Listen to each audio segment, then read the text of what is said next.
jours, des ministres impuissants auxquels on cache des informations quand on ne leur ment pas effrontément, des journalistes qui se heurtent souvent à un mur. Depuis plus de 40 ans, le pouvoir nucléaire en France a réussi à se préserver de tout contrôle politique et médiatique. Comment cette opacité a-t-elle pu se maintenir si longtemps? Dans cette émission spéciale cette semaine, Colombe Schmitt est allé enquêter sur les coulisses d'un si long silence. L'usine de la Hague, au cœur d'un nouveau scandale concernant le nucléaire, les seuils de radioactivité ont en effet été dépassés lors de transport de déchets irradiés. EDF le savait, mais n'a rien dit. Du coup, le gouvernement exige toute la lumière et commande ce soir un rapport. Dominique Voynet fulmine. La ministre de l'Environnement reproche à EDF et à la COGEMA d'avoir dissimulé des niveaux de radioactivité anormaux émis par des conteneurs de déchets nucléaires envoyés en retraitement à La Hague. Nouvelle mise en cause des convois nucléaires contaminés à La Hague. Ce qui a été la surprise, c'est la découverte à l'intérieur des eaux, des boues et de certains matériaux de levage. Ce sont des traces de cobalt et d'argent. C'est donc une contamination qui s'est bien faite pendant la chaîne de transport. Et ceci n'est normalement pas acceptable. C'est le quotidien Libération qui révélait le matin même cette nouvelle accusation à l'encontre du nucléaire. Une grande partie des convois transportant le combustible usé des centrales EDF vers l'usine Cogema de La Hague, qui assure le retraitement des déchets radioactifs, est contaminée. L'affaire est exemplaire du fonctionnement du pouvoir nucléaire depuis 30 ans. Opacité et quasi-absence de contrôle indépendant, qu'il soit technique ou politique. Par exemple, l'Office de protection contre les rayonnements ionisants, responsable de la protection sanitaire de la population et qui surveille EDF et la COGEMA, est dépendant pour leur contrôle des moyens fournis par ces entreprises, faute d'outils propres. Jean-François Lacronique préside l'OPRI. À la fin du mois de mars 1998, j'avais été avec certains de mes collaborateurs visiter le site de Valognes et le site de la COGEMA à La Hague, et que j'avais moi-même touché les wagons, car on me les avait fait toucher. On m'avait dit d'ailleurs que la différence entre un wagon plein et un wagon vide, c'était simplement parce qu'ils portaient une étiquette d'une couleur différente. Et que les wagons pleins de combustible étaient un peu chauds, tandis que les wagons vides étaient évidemment moins chauds, c'est évident, mais que sur le plan de la radioactivité qui pouvait s'en échapper, la protection était totale. Donc à vous, qui êtes médecin, qui êtes chargé de l'état sanitaire de la France, des conséquences de la radioactivité sur l'état sanitaire de la France, on avait menti. Clairement, oui. Je crois qu'il faut dire les choses. Oui, bien sûr. On avait menti. Je pense que c'est un pieux mensonge. Je veux bien pardonner ce mensonge-là. Mais on avait menti. Oui, non, c'était la COGEMA. C'est tout à fait clair. Mais je suis persuadé que la personne qui m'avait menti n'avait aucune conscience qu'elle avait menti, car elle-même était persuadée qu'en me disant cela, elle était de parfaite bonne foi. Il n'y avait pas de danger, il n'y avait pas besoin de vous donner l'information. Oui, en gros, ça doit être à peu près ça. Je crois que l'ensemble de la communauté a légèrement sous-estimé ce problème, ou en tout cas son impact médiatique potentiel. Donc au cours d'une visite d'inspection en mars, moi je suis a priori pas étonné que des gens aient pu dire qu'il n'y avait rien à signaler, parce qu'il n'y a rien à signaler de nouveau. Puis nous avons appris qu'un journaliste allemand avait fait une enquête de son côté, et que cette enquête, Michael Schneider, à EDF, on nous avait dit à la question au départ, non, il n'y a pas de problème. De toute façon, les transports ne quitteront le site que s'ils sont parfaitement propres. Et donc, vous avez répondu à ce moment-là? On a répondu, bon, écoutez, nous, on a des documents qui disent l'inverse. Donc, il fait état d'une note parlant de contamination sur les transports de conditions usées. Donc, à ce moment-là, ceux qui étaient interviewés ont tout de suite dit attendez, ce n'était pas prévu dans les interviews, il faut qu'on fasse le point avant de vous répondre. C'était le responsable communication locale qui a arrêté l'interview. Et puis, ce qui était le plus frappant, c'était la réaction de l'ingénieur qui se retourne et qui cherche dans sa sacoche un document, mais avec un coup de main. Il avait un document qui disait ah oui, vous avez raison, c'était tant de pourcents plus d'un tiers des transports qui étaient contaminés. Donc, non seulement il était au courant, mais il avait le document à portée de main qui disait parfaitement ce qui s'était passé. L'État contrôle pourtant la sécurité de la filière nucléaire, regroupée au sein du commissariat à l'énergie atomique et EDF, à travers la direction de la sûreté des installations nucléaires, Mais l'indépendance de cet organisme, dirigé par André-Claude Lacoste, est souvent mise en cause. En effet, une grande partie de ces inspecteurs dépendent d'un institut de recherche un peu particulier, l'IPSN. J'ai été stupéfaite de voir que l'IPSN n'existe pas. Je veux dire par là que l'IPSN n'était qu'un démembrement du commissariat à l'énergie atomique et que le directeur de l'IPSN était nommé certes par arrêté du ministre de l'Environnement et de l'Industrie, mais sur proposition du commissaire à l'énergie atomique et du délégué général du CEA. Le jour même, on a demandé une interview avec M. Lacoste, qui, à ma grande surprise, je dois dire, disait « Ah oui, il est parfaitement au courant du problème, il n'y a pas de problème, on peut faire une interview. » Depuis 10 ans, effectivement, il y avait une négligence caractérisée essentiellement d'EDF, qui faisait circuler des convois très légèrement contaminés, sans conséquences sanitaires, mais en dehors des prescriptions. Ma direction n'a pris le contrôle de la sûreté des transports qu'en juin 1997, à l'occasion de la nomination du nouveau gouvernement. Et donc nous avons démarré de zéro. Nous avons bâti un système d'inspection, nous avons commencé à découvrir des choses au mois de décembre, et puis nous avons annoncé... Donc en décembre 1997, vous saviez que déjà... Non, on a commencé à découvrir des choses en décembre 1997, et puis nous avons monté un plan d'inspection. Et au fur et à mesure que nous annoncions l'exploitant, à EDF, à Cogema, que nous allions faire une inspection, des informations nous arrivaient. Par exemple, nous avions programmé une inspection au terminal de Valognes le 28 avril. Comme par hasard, les exploitants nous l'ont donné l'information quelques jours avant. Donc j'ai fait une note à mes deux ministres le 23 avril. Après l'inspection le 28 avril, j'ai fait une note à mes deux ministres le 30 avril. Et c'est vrai que le moment de la communication au ministre chargé de la tutelle n'a pas été fixé par le directeur de la sûreté lui-même vraiment, mais par, je dirais, l'initiative du journaliste allemand qui l'a poussé en CNS franchement. Alors que cette information, il en disposait depuis 2 semaines. Vous trouvez ça normal? C'est tout à fait anormal. Et d'ailleurs, je constate que le réflexe premier de l'appareil nucléaire, c'est de dire circuler, il n'y a rien à voir. Il n'y a pas de problème. Puis ensuite, oui, c'est vrai, il y a eu un problème, ne vous inquiétez pas, il n'y a pas d'impact sanitaire, d'ailleurs on s'occupe de tout et on modifie les procédures, etc. etc. Il y a comme une tendance permanente à nier le problème, à le sous-estimer. Dominique Voynet dit, mais c'est seulement ce jour-là que M. Lacoste nous prévient qu'il y a un problème de contamination des wagons à la Hague et il ne me prévient pas avant. C'est ce jour-là, je vous dis la veille, je ne sais rien, que je fais effectivement une note explicite à mes deux ministres, compte tenu des éléments que je venais de recevoir des industriels. Et encore une fois, tout ceci était lié au fait qu'une inspection était programmée à Valognes le 28 avril. Donc en fait, il y a une coïncidence entre les deux temps. Ah, ça me paraît tout à fait évident. Vous ne répondez pas, vous ne donnez pas l'information uniquement parce que vous-même savez qu'elle va sortir dans la presse quelques jours après. Non. Les lois d'information administratives, les lois d'information publique, le communiqué 30 le montre, c'est pas une concurrence avec d'autres investigations. Une semaine avant les révélations de Mike Schneider, publiées dans Libération, la DSI révèle pour sa part que 35% des convois utilisés par EDF présentent une contamination supérieure à la limite réglementaire. Rien ne permet pourtant de penser qu'il y a un risque pour les populations, ajoute-t-elle. Aucun organe de presse ne reprendra ces informations.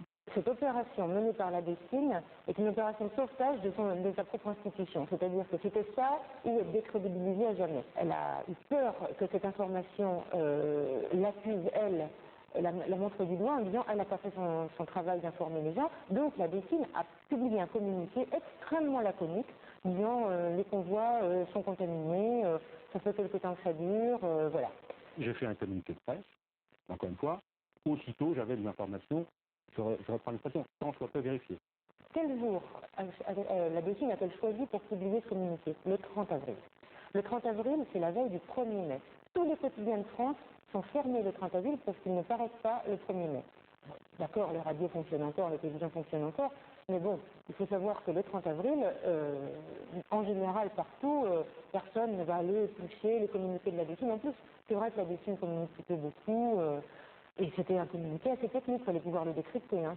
C'est vrai que c'est tombé tard, que c'était pas facile de traiter ce sujet, et c'est vrai aussi qu'au sein d'une rédaction, quand vous arrivez en disant j'ai un communiqué officiel qui dit qu'il y a des wagons contaminés, il y a un problème de, entre guillemets, propreté nucléaire, etc., on vous regarde en disant c'est qui? Ah, c'est la direction de la sûreté de l'installation nucléaire, organisme officiel. On est moins bien accueilli que quand on arrive avec un communiqué de Greenpeace ou une étude de la CRIRAD ou autre chose, c'est vrai. J'ai proposé ça à la rédaction, j'ai dit tiens, il faudrait aller peut-être à la Lone, faire un reportage. Ils ont dit oh, dis donc, on ne peut pas nous déranger pour des wagons, des traces de radioactivité, est-ce que c'est dangereux? Je dis non, pour les gens ça ne l'est pas, sauf s'ils font du camping sur les wagons. Mais ce n'est pas le cas. Bon, on m'a dit bah, tu laisses tomber. Et on a tous, je crois que toute la presse a laissé tomber. Il y a un déclic. Il faut un ministre de l'Environnement, il faut un déclic de type journalistique, de type scoop, pour faire croire que tout d'un coup l'information est nouvelle et est apparue. Quelques jours après, Libération fait sa une, cette histoire. Mais malgré le communiqué de la DSI, ils disent une lettre secrète accablante. Et c'était pas secret puisqu'il avait communiqué. On n'a pas les titres, franchement. Ça n'a pas toujours grand-chose à voir avec le contenu exact des papiers. Hein. L'information qui était sortie dans l'article de Libération le 6 mai contenait des informations qui n'étaient nulle part publiées avant. C'est-à-dire qu'on avait essayé, c'est une stratégie classique de communication, on avait essayé de désamorcer le contenu de l'information, donc de lâcher des bribes, pour ne pas se faire après accuser d'avoir retenu de l'information, alors que de fait on a retenu de l'information, ni l'ampleur du scandale, ni l'ampleur des contaminations, ni des chiffres avaient été donnés avant. Finalement, le ministre de l'Environnement n'est pas mieux informé que les journalistes. Pas comment le dire. C'est une grande question, vous savez, l'information. C'est quelque chose à laquelle j'ai beaucoup réfléchi pendant tout le temps que j'étais au gouvernement, qui était presque obsessionnel. Comment être sûr de ne pas passer à côté de quelque chose? Très difficile. Parce que vous ne disposez que de l'information qu'on veut bien vous donner. Les gens ont tendance à croire que les ministres c'est tout. Oui, mais pour savoir quelque chose, encore faut-il qu'on vous le dise. Alors comment est-ce qu'on peut savoir? Il faut remonter aux années 50 pour comprendre l'histoire de l'opacité politique et médiatique du nucléaire. En 1958, le général de Gaulle lance la France dans la fabrication de l'arme nucléaire et en 1960 expose la première bombe atomique française. Si effrayants que soient ces moyens de destruction gigantesques, et justement parce qu'ils sont effrayants, un grand État qui n'en possède pas tandis que les autres en possèdent, ne dispose pas de son destin. Pierre Messmer est ministre des Armées du général de Gaulle. L'atome est entré dans le monde par la guerre, il faut le dire. Alors, progressivement, le fait que les applications civiles sont devenues de plus en plus importantes et maintenant ont pris et de loin le pas sur les applications militaires, fait évoluer un peu les esprits, mais l'évolution est très progressive. Nous avons voulu, naturellement, qu'une telle réalisation contribue d'une manière directe à écarter de nous la guerre. Mais en même temps, nous en faisons une base pour un développement industriel, un développement nouveau de l'énergie et par conséquent du progrès. Encore une fois, constatant que cela est achevé, j'adresse à tous ceux qui y ont contribué les remerciements de la France. Et ceci a fait en sorte que l'on donnait à l'énergie nucléaire un qualificatif de militaire. Et par conséquent, tout ce qui entourait cette énergie nucléaire était classé secret défense, les informations étaient restreintes, etc.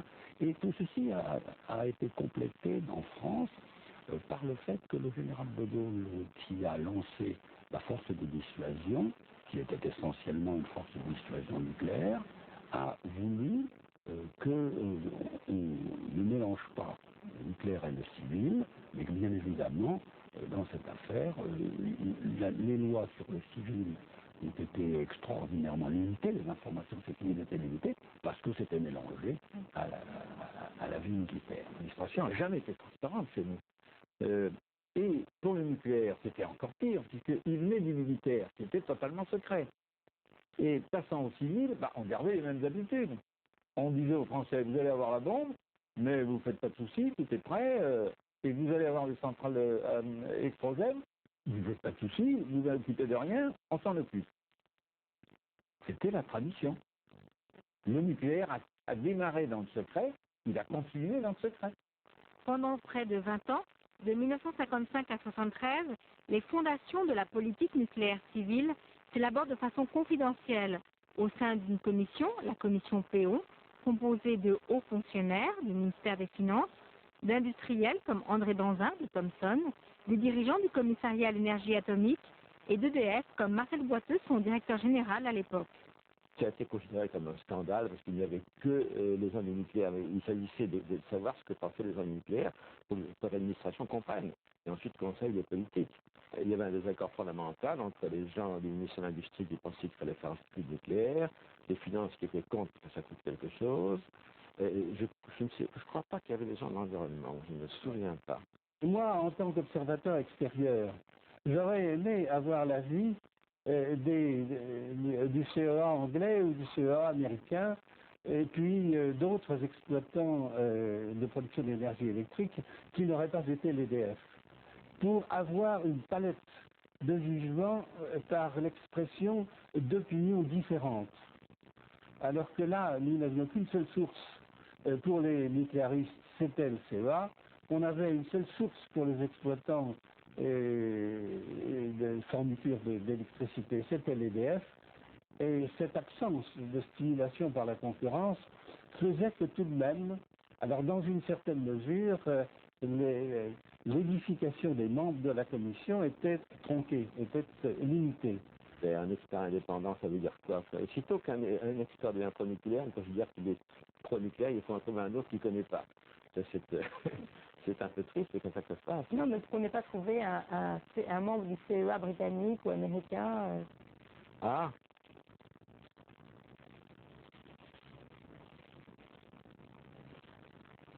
Oui. Mais autant je me souviens, il y avait quand même quelques paroles dissidentes dans ces réunions de Péon. Je ne sais pas qui étaient les freins. Cette commission a remis son rapport et le gouvernement à l'époque, le pouvoir politique était considérablement affaibli. Je rappelle que le président Pompidou était mourant, et que le gouvernement venait de changer, qu'on avait nommé à la tête du gouvernement M. Messmer, qui était un excellent militaire à la retraite, mais dont les capacités à réfléchir à 30 ou 40, 50 ans me paraissaient limitées. Le ministre de l'Environnement, du fait du changement de gouvernement, avait été remercié et remplacé, Poujade, donc, qui avait de l'expérience, qui connaissait bien son sujet, avait été remplacé par M. Perfit, qui était ministre de la Culture et de l'Environnement. C'est dire à quel point on négligeait cet aspect. Fin 1973 se présente une opportunité de passer à l'acte et de lancer la France massivement dans la production d'électricité d'origine nucléaire. Le conflit israélo-arabe entraîne la multiplication par 4 du prix du pétrole et rend la dépendance vis-à-vis des pays producteurs insupportable. Grâce au nucléaire, qui devient alors compétitif, la France peut espérer devenir indépendante pour ses approvisionnements. En effet, en 10 ans, de 1974 à 1985, la part d'énergie importée passe de 75% à 50%. Au moment où j'étais Premier ministre, j'héritais d'une étude qui avait été préparée de longue main, qui s'appelait le plan Péon, ce qui permettait de lancer un plan qui était connu à partir du moment où le gouvernement le décidait. Ça s'est passé un samedi matin. Je me souviens encore, le directeur général de l'énergie de l'époque, M. Jean Couture, me passe un coup de fil vers 9h30. À l'époque, on travaillait encore le samedi, du moins les patrons. Vers 9h30, en me disant, écoutez, quel est le nombre maximum de centrales nucléaires que vous pensez être capable de faire, vous, en tant que client et ingénierie, et l'industriel en tant que fournisseur, il faut la réponse avant midi. Alors là, c'est un problème le samedi matin, donc coup de fil dans tous les coins, mon directeur de cabinet était là, téléphone, on alerte le directeur de l'équipement, on portait tout cela, et vers midi, j'ai la réponse, midi moins 5, 6 ou 7 au maximum. Et nous nous sommes dit, on était en train de partir sur le rythme probablement d'1 ou 2 par an, Couture aura quand même 6 ou 7 aux finances pour qu'on finisse à 3 ou 4. Et ça a été une très grande surprise, pour nous en tout cas, d'apprendre que la décision politique avait été d'aller vers le maximum, c'est-à-dire 6-7. Et on s'est jeté sur ce programme nucléaire qui a été apporté au gouvernement, en quelque sorte tout fait, avec précipitation. Il n'y a eu aucune consultation de l'Assemblée nationale. J'avais prévu qu'il y aurait un débat au Parlement à la rentrée parlementaire qui devait avoir lieu précisément pour la session de printemps, quelques semaines plus tard. Et puis, le président Pompidou est mort, nous avons été engagés dans l'élection présidentielle qui a suivi, et le débat au Parlement n'a pas eu lieu dans la session de printemps. Et plus tard, c'est-à-dire à partir de la rentrée d'octobre, le président de la République et le Premier ministre, qui était alors Jacques Chirac, qui m'avait succédé à Matignon, ont jugé qu'il y avait d'autres décisions, que cette décision était acquise et qu'il y avait d'autres débats plus urgents à présenter au Parlement. La question que je me pose, alors la connaissance que j'en ai est celle de tout citoyen, parce que je ne suis pas évidemment aux affaires à ce moment-là, il me reste ma connaissance. C'est quelle a été réellement la part du choix politique. Il est quand même très surprenant sur un sujet d'une telle ampleur qui nous a engagés dans une voie tellement particulière au niveau de l'Europe et au niveau du monde, avec toute une série de conséquences politiques, économiques, de voir qu'il n'y a pas eu de loi. Il n'y a pas de loi nucléaire en France. Est-ce que c'est vraiment le domaine de la loi? La loi pourrait dire vous n'avez pas le droit de construire un outil qui présente un taux de risque supérieur à tel taux de risque. Je ne parle pas de l'automobile, enfin on peut imaginer, ça c'est vraiment le domaine de la loi. Est-ce que la loi a décidé du détail du programme nucléaire? Non. Quand on traite un problème en termes politiques, ça prend beaucoup de temps. Parce qu'il faut préparer l'opinion, consulter, c'est un long processus. Et si on voulait traiter toutes les questions en termes politiques, on n'y arriverait pas. Donc quoi, il faut accepter de traiter en termes politiques les questions qui sont les plus politiques, et de laisser aux techniciens le soin de traiter les questions qui sont plus techniques que politiques. Dans le choix de la solution technique, les politiques sont amenés à s'en référer aux techniciens. Mais en fin de compte, la décision est une décision politique. Elle a été prise dans un comité interministériel, dans un conseil interministériel, présidé par le président Pompidou, qui était très malade à l'époque, mais qui a voulu le présider lui-même, et qui a pris cette décision d'appliquer ce programme électronucléaire proposé par EDF.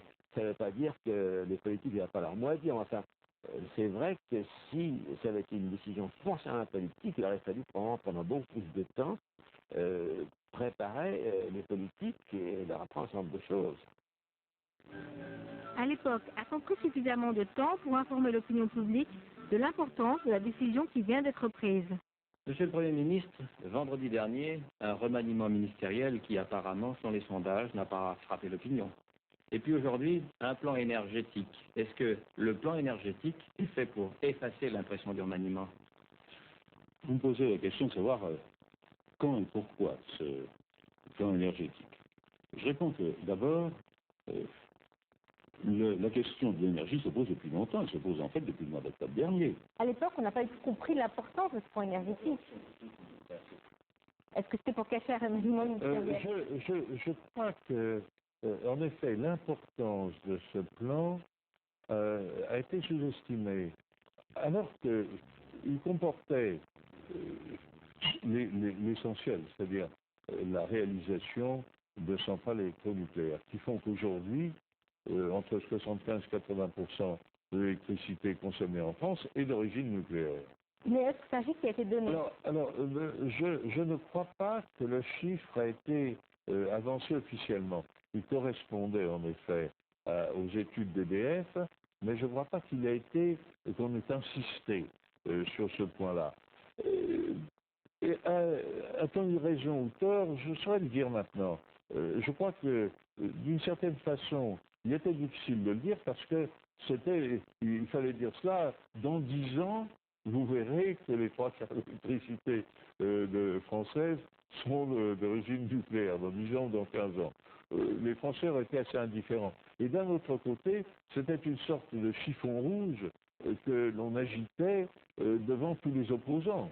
L'information, c'était vous ne faites pas de soucis, l'indépendance nationale nous oblige à faire ce choix, qui est évidente quand on voit la dépendance de tous les pays à l'égard du pétrole. C'est donc une décision, je dirais presque patriotique. EDF n'a pas été très généreuse en ce qui concerne les informations. Qu'il y ait eu rétention ou non, le fait est qu'EDF ne considérait pas que l'information était un de ses devoirs. Le Monde publie en novembre 1974 la carte alors confidentielle de l'emplacement des futures centrales nucléaires. La carte a été le résultat d'un travail d'investigation qui a été fait auprès de l'EDF, bien sûr, mais surtout auprès de chacune des régions qui allaient être consultées sur l'implantation physique, je dirais, des premiers réacteurs. En réunissant ces différents éléments, on finissait par avoir une carte globale du nucléaire français, dont jusqu'alors on s'était bien gardé de donner la physionomie à l'opinion, car évidemment ça faisait massif, on s'apercevait qu'il y en aurait à peu près partout. Et Marcel Boiteux, qui était un garçon tout à fait intelligent, brillant même, et je me souviens très bien, il m'a fait téléphoner en me disant Monsieur Envangendu, je ne vous connais pas, je souhaiterais vous voir.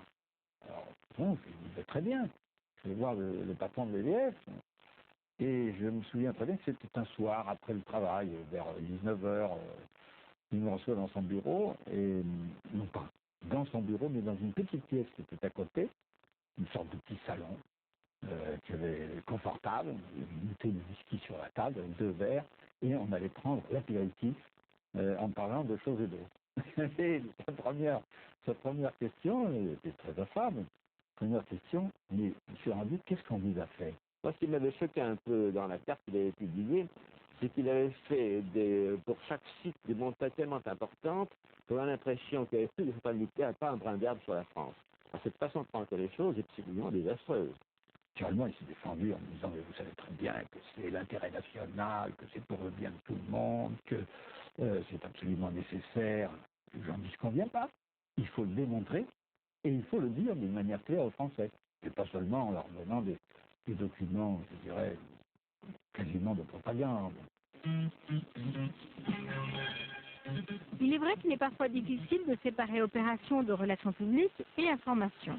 Par exemple, à l'occasion du premier direct télévisé dans une centrale, c'était à Fessenheim.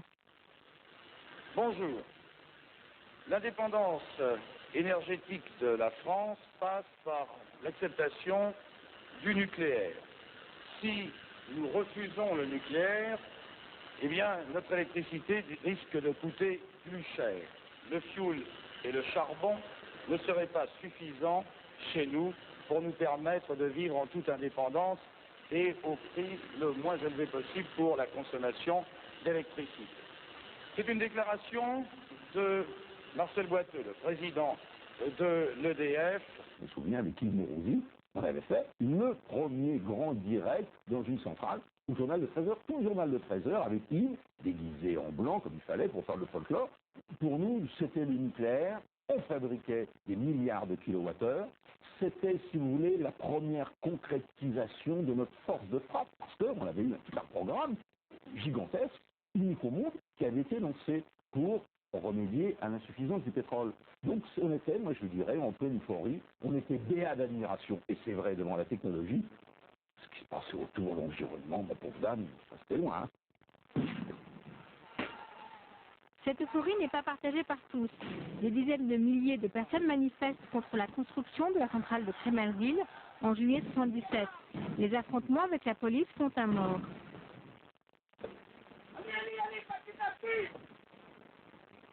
EDF n'a pas encore pris toute la mesure du malaise d'une partie de l'opinion publique. Nous, on n'a rien caché. Moi, je me souviens que dans les 75-76, à une époque où la contestation commençait à devenir assez importante, on diffusait, je sais pas, au moins 200 000 brochures par mois. Et ou bien la brochure était claire et simple, elle était forcément un peu fausse, parce qu'elle était simplifiée. Et alors, on a le droit à des cris, c'est scandaleux, on nous prend pour des imbéciles, et ça, vraiment, c'est grossier. Ou bien on diffusait des brochures qui étaient vraiment techniquement incontestables, et c'est incompréhensible par les publics. Ils font exprès, on ne peut pas comprendre ce qu'ils nous racontent. Donc, il y a une difficulté en soi. Le nucléaire, c'est toujours été compliqué. Et les Français ont eu de la peine à comprendre ce qui se passait. Pourquoi on cassait des atomes et avec ça on faisait de la chaleur et on faisait à la fois une bombe d'un côté et de l'autre côté une centrale qui faisait de l'électricité. C'est pas des choses simples qu'on apprenait à l'école, je veux dire à l'école primaire. Bon, à présent c'est un peu rentré dans les mœurs, mais à l'époque c'était quand même un peu mystérieux et un peu, je dirais presque magique. On peut s'astreindre à rendre les choses accessibles, intelligibles au commun des mortels, ou bien on peut les noyer dans un fatras, dans un jargon d'allure technique, avec tout un tas de chiffres et sur le poisson. Ce qui intéresse les gens, c'est de savoir, il y a de la contamination ou pas? Ça va jouer pour ma santé ou pas? Ça va me coûter cher sur ma facture ou pas? Bon, ça c'est des questions que l'on peut répondre sans balader les gens avec des publicités qui les infantilisent ou avec des communiqués de presse d'allure technique qui les expliquent. À bientôt pour la République, à bientôt pour la victoire. 1981, 7 ans après le lancement de la France dans le nucléaire, l'alternance politique va-t-elle permettre d'organiser enfin un débat démocratique sur ce choix? Parmi les 110 propositions du candidat François Mitterrand, 2 concernent le nucléaire. Le programme sera limité aux centrales en cours de construction, en attendant un référendum. Une loi garantira le contrôle des citoyens et des élus sur toutes les décisions. Paul Quillet est chargé des questions de l'énergie pendant la campagne présidentielle et d'organiser le débat sur le nucléaire qui a lieu à l'Assemblée nationale en octobre 1981. Au moment de la campagne présidentielle, je me souviens un jour que François Mitterrand avait une réunion, un meeting en Bretagne. Je me souviens dans l'avion avoir fait un lobbying intense pour lui expliquer que la centrale de Plogoff était une absurdité, qu'il fallait absolument qu'il aille. Il faut savoir ce que c'était que Plogoff. Quand l'EDF a dit je vais installer une centrale à côté du village de Plogoff, les femmes de Plogoff, les femmes de marins sont sorties dans la rue et bombardaient les ingénieurs et les CRS qui les accompagnaient de pommes de terre et de choux pourris. Et au milieu des meetings, mes grands souvenirs, François Mitterrand s'est interrompu et s'est tourné vers ceux qui tenaient les banderoles. Il leur a dit, je vous informe aujourd'hui, à vous qui venez ici pour dire que vous ne voulez pas la centrale de Plogoff, que si je suis élu président de la République, les premières décisions que je prendrai, ce sera d'annuler la construction de cette centrale.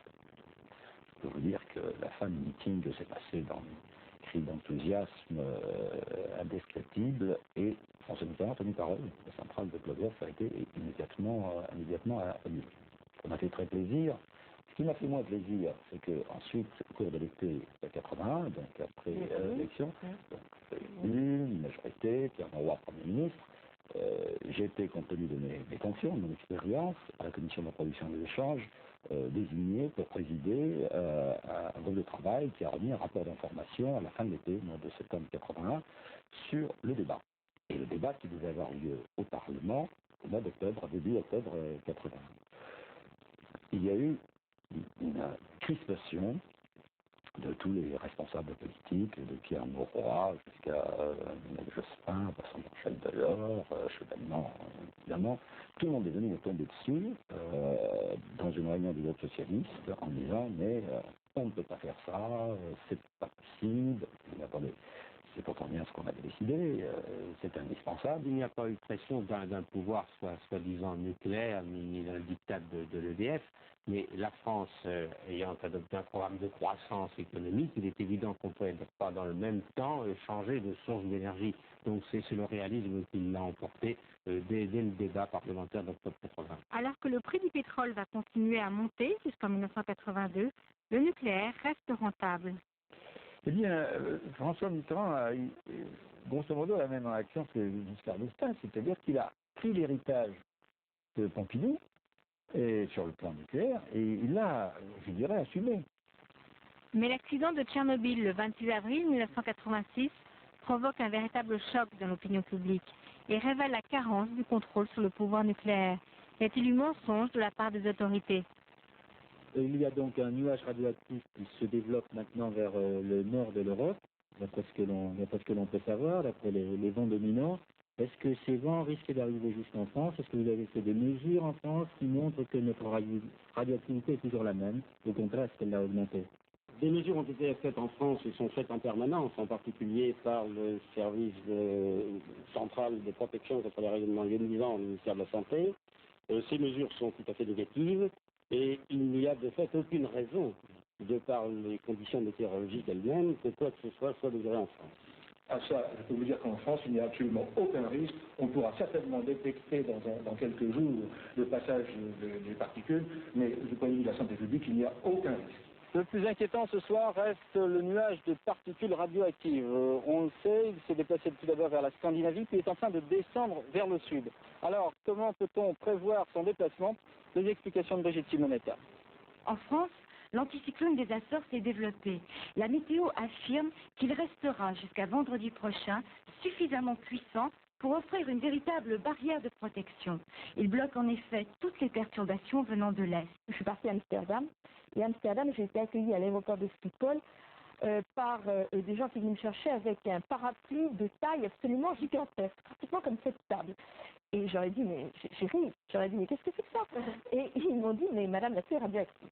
Et la grande place d'Amsterdam, que je pense qu'un certain nombre de gens connaissent, était remplie de cabines téléphoniques, il y en avait peut-être une centaine, qui permettaient à tous les gens qui le souhaitaient de téléphoner gratuitement pour avoir des informations sur la radioactivité. Et quand on rentrait ici et qu'on nous disait circuler, il n'y a rien à voir, très franchement, j'ai pas trouvé ça normal du tout. Quelles informations ont été exactement données entre le 30 avril et le 2 mai 1986, alors que la radioactivité augmente sur une grande partie de la France? La source unique d'information était le service central de protection contre les rayonnements ionisants, ancêtre de l'OPRI, et dirigé alors par le professeur Pellerin. Quand j'ai téléphoné au CPRI, il y avait un disque, une musique, et on attendait des heures et des heures et des heures, et comme par hasard on avait quelqu'un, c'était activité non significative. Le 30 avril 1986, le communiqué de 16 heures du professeur Pellerin à l'agence France Presse est laconique. Aucune élévation significative de la radioactivité. Serge Berg, journaliste à l'AFP, est le seul lien entre le professeur Pellerin et la presse. Ce jour-là est effectivement un jour clé, qu'il faudra dire que Pellerin a caché la vérité, qu'il n'a pas dit la vérité, etc. Or, qu'est-ce qui s'est passé le 30 avril?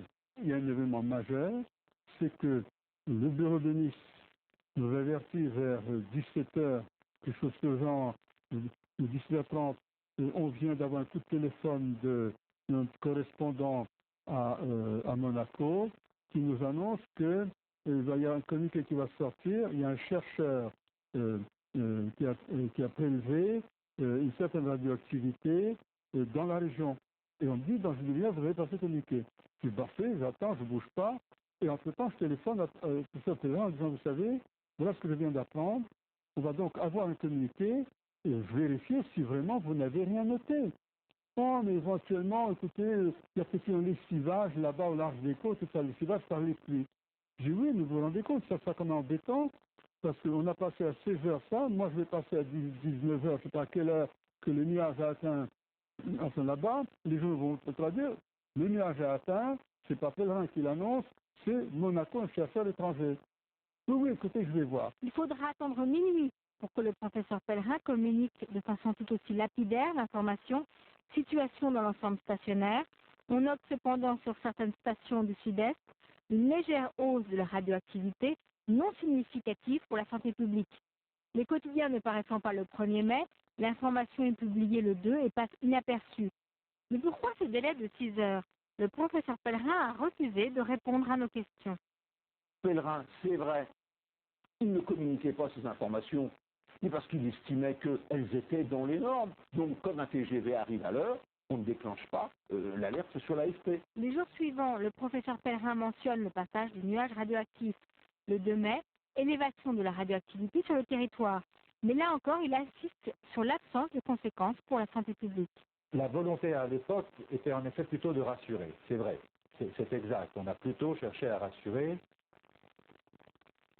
Je ne crois pas que c'était pour cacher la vérité. Je crois que c'était le premier accident dans une centrale nucléaire. C'était en effet, de la part des responsables français, une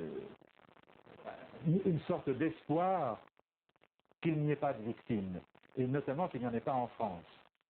Je me souviens, moi, d'avoir fait un papier une semaine après, excédé par cette absence d'information et par ces informations contradictoires débiles, où on nous prenait vraiment pour des débiles. Je me souviens avoir fait un papier qui était titré « La France, lanterne rouge de l'information ». C'était en réaction à ce qui se passait à l'étranger aussi. Partout ailleurs, il semblait avoir des informations émanant de leurs autorités sanitaires et politiques, et nous, on n'avait rien. On a l'impression que depuis qu'on a dit, ça n'a pas changé, on le explique toujours, mais il n'y a pas de problème. On ne l'a pas dit avant, mais il n'y a pas de problème. La définition d'un risque, surtout dans notre secteur, elle est particulièrement difficile, puisque en réalité, dans les doses dans lesquelles nous sommes, personne, absolument personne, ne peut dire très précisément si l'exposition à de si faibles doses présente un risque pour la santé. Et c'est vrai que dans un certain nombre de cas, nous sommes obligés d'affirmer des choses qui dépassent un peu ce que la science nous autoriserait rigoureusement à affirmer. Disons que j'affirme que ce n'est pas dangereux pour la santé, en ayant conscience que je peux me tromper, mais disons une fois sur 1000.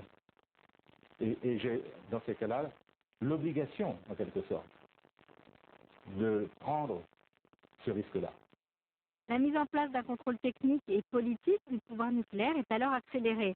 Un laboratoire privé indépendant voit le jour, c'est la CRIRAD. Grâce aux mesures effectuées avec ses propres instruments, sa fondatrice, Michel Rivaldi, analyse ici les retombées de Tchernobyl sur des champignons de la Drôme. On peut faire l'analyse de la quantité de césium présent dans les champignons. Nous, au niveau de la CRIRAD, ce qu'on voudrait, c'est que les pouvoirs publics interdisent la consommation et la vente de champignons comme les gratterelles, les bolébés, les pieds de mouton, parce que ce sont des champignons qui dépassent les normes de la communauté européenne. Déjà constitué auparavant au Parlement, l'Office d'évaluation des choix scientifiques redouble d'efforts pour soumettre à la question le pouvoir nucléaire. Christian Bataille, député, est membre de cet office. Je suis confronté à des niveaux de décision techniciens, technocratiques, relevant du pouvoir exécutif, héritant de toute une culture qui vient, au fond, lointainement de la culture militaire, et habitué à ne pas rendre compte à la représentation populaire. Donc, j'ai dû être un peu ressenti comme un mêle-tout. Peut-être bien aussi comme une personnalité hostile à l'énergie nucléaire, puisque je demande comment ça marche, je suis mal intentionné. Et ils étaient au fond très étonnés des questions qui étaient posées, avec peut-être même une tendance au mépris. C'était d'abord difficile parce que on n'avait aucune crédibilité, puisque pas d'antécédents. Donc on avait face à nous des partenaires beaucoup plus puissants vis-à-vis de parlementaires qui se transformaient en enquêteurs, ça s'était jamais vu au niveau de l'Assemblée nationale. Donc le début n'a pas été simple. Nouvel enjeu du conflit entre le pouvoir nucléaire et ses opposants, la construction de centres de stockage de déchets radioactifs entraîne de violentes manifestations en 89 et 90. Il n'y a pas à marchander, il n'y a pas à négocier. L'enfouissement est à proscrire, ça n'est pas sérieux, il y a des incertitudes et nous ne pouvons pas accepter d'incertitudes au nom des générations futures. Une nouvelle affaire de cartes confidentielles. La lutte menée par Christian Bataille pour obtenir celle des futures implantations de centres est exemplaire. Cette carte a une histoire, oui. Elle date de 83. Le CEA, à l'époque, a fait réaliser un inventaire géologique du territoire français pour recenser les zones potentiellement favorables pour d'abord des recherches en laboratoire et ensuite la construction d'un centre de stockage. Et c'est une carte géologique finalement assez banale de la France, mais elle était enfermée dans un coffre comme un secret militaire, comme un secret d'État. J'ai pu l'obtenir après main palabre de l'administration, et évidemment, dès que je l'ai eu, j'ai annoncé que c'était pour ma documentation, j'ai annoncé aussi mon intention de la rendre publique. Et elle a été publiée, cette carte, avec le rapport. Ça n'a pas déclenché ni révolution, ni émotion, hein, mais tous les sites faisaient peur. Alors que la rentabilité du nucléaire est remise en cause par les fortes baisses du prix du pétrole et du gaz naturel, aujourd'hui député, Michel Rivasi poursuit son combat pour l'information. Il y a un rapport qui a été rendu par les députés Bataille et Gallet sur le coût économique du kilowattheure nucléaire. Ça nous interpelle tous, puisque c'est très important de savoir si, dans le cas de la directive électricité, quand on va ouvrir le marché sur l'énergie, si le coût du kilowattheure nucléaire est plus cher que le coût du kilowattheure gaz. Eh bien, quand j'ai regardé le dossier en détail, je m'aperçois qu'on n'a pas de chiffre sur le MOX, on n'a pas de chiffre sur combien coûte le retraitement du combustible usé. Et quand j'ai posé cette question, on me dit la COGEMA ne peut pas donner les chiffres. Et si vous voulez les obtenir, on l'a fait après, les députés n'ont qu'à s'adresser aux clients, c'est-à-dire aux Japonais, aux Belges, etc. Il n'est pas non plus, on ne peut pas non plus tout exiger d'entreprises qui sont des entreprises industrielles, et notamment sur leurs coûts, qui sont souvent des éléments aussi du secret industriel. Hein, la COGEMA, au fond, donne un coût global du MOX, et ce qui nous intéresse pour calculer le coût de l'électricité, c'est bien d'avoir le coût du combustible. Comment il se détaille, il aurait été préférable de le savoir, mais ça ne nous empêche pas de travailler. Eh bien, moi, en tant que député, je trouve ça inadmissible. Comment la COGEMA, une entreprise d'État, à la demande des députés, ne peut pas donner ces informations? Ça veut donc dire, et c'est plus grave que ça, que les députés à l'heure actuelle n'ont aucun moyen de contrôle par rapport à une institution comme le nucléaire. Eh bien, si, à l'Assemblée, les députés n'ont pas ce pouvoir d'enquête, et donc en dénonçant la rétention d'informations, à ce moment-là, je ne pourrais pas garantir à la population que ce qu'on dit est vrai ou pas. La quête d'information se heurte parfois à la mauvaise foi de la COGEMA. Une nouvelle polémique autour de l'usine de retraitement de déchets nucléaires de La Hague. Hier, un niveau anormal d'irradiation a été relevé près d'une canalisation de rejet dans la mer. Un phénomène dû à la grande marée. La COGEMA va interdire la zone au public. Olivier Santi. Ce bout de tuyau partiellement émergé et qui s'enfonce dans la Manche, c'est la canalisation d'évacuation des liquides radioactifs de la COGEMA. Depuis 1966, ce conduit évacue les effluents de l'usine de retraitement de déchets nucléaires, mais il est censé rester sous l'eau, quelle que soit la marée. Or, depuis hier, sous l'effet d'une marée centenaire, une partie du tuyau est à l'air libre au beau milieu de la plage des Moulinets. Comment ça s'est passé? J'imagine tout de suite vous avez dû appeler la COGEMA pour savoir ce qui se passait. Mon cabinet a appelé la COGEMA. Voilà. Ok, dit écoutez, ne vous inquiétez pas, c'est une marée tous les 100 ans.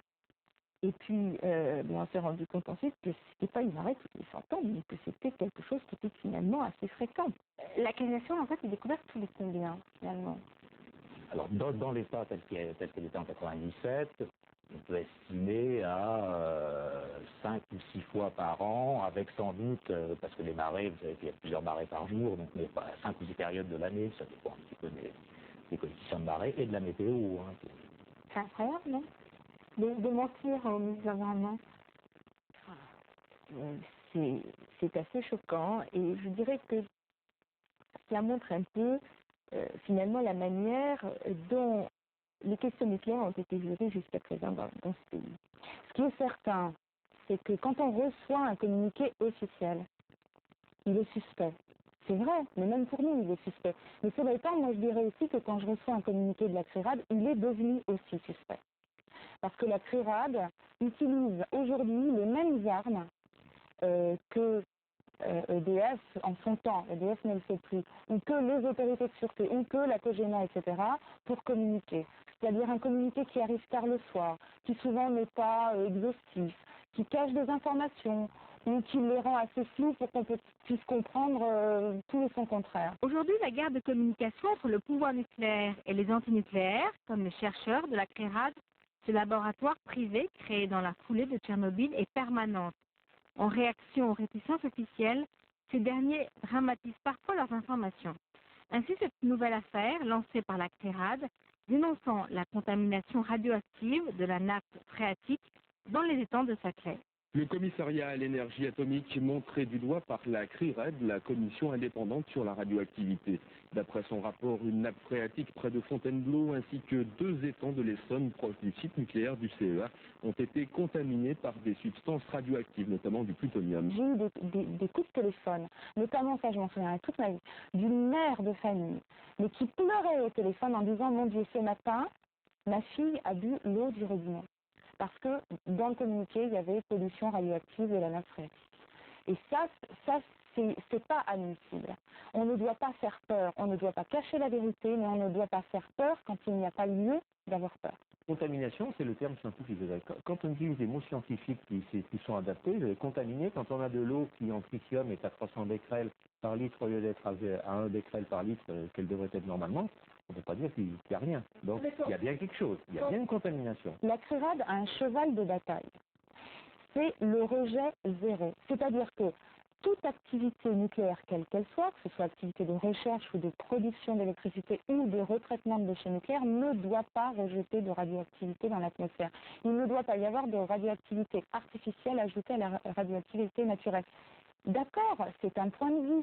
L'eau prise donne des résultats et dit après, il y a de la radioactivité, mais c'est pas dangereux, le risque est nul. Ça, c'est inacceptable, c'est évident, c'est un raccourci qui est inacceptable. Les risques d'accidents majeurs paraissent éloignés et le pouvoir nucléaire a assuré l'indépendance énergétique de la France. Mais il a aussi engendré le pire, le surgénérateur Superphénix, inefficace et coûteux. Arrivant au pouvoir en 1997, le gouvernement Jospin a fait de sa fermeture une promesse de campagne. Là encore, le Parlement débattra, mais ne votera pas. Il y a quand même des progrès qui sont faits, mais j'observe que sur les débats démocratiques, très franchement, on a très peu progressé. Sans faire des polémiques, le Premier ministre a organisé un débat au Parlement sur le nucléaire. Écoutez, franchement, ça a duré une demi-journée, il n'y a quasiment pas eu de débat, et en plus, toutes les décisions sont déjà prises, alors on débat de quoi? On ne débat pas, Madame la Ministre. Pas plus qu'en 1974, pas plus qu'en 1981. Comme si le pouvoir nucléaire n'était capable de dire aux Français qu'une seule chose. Circuler, il n'y a rien à voir.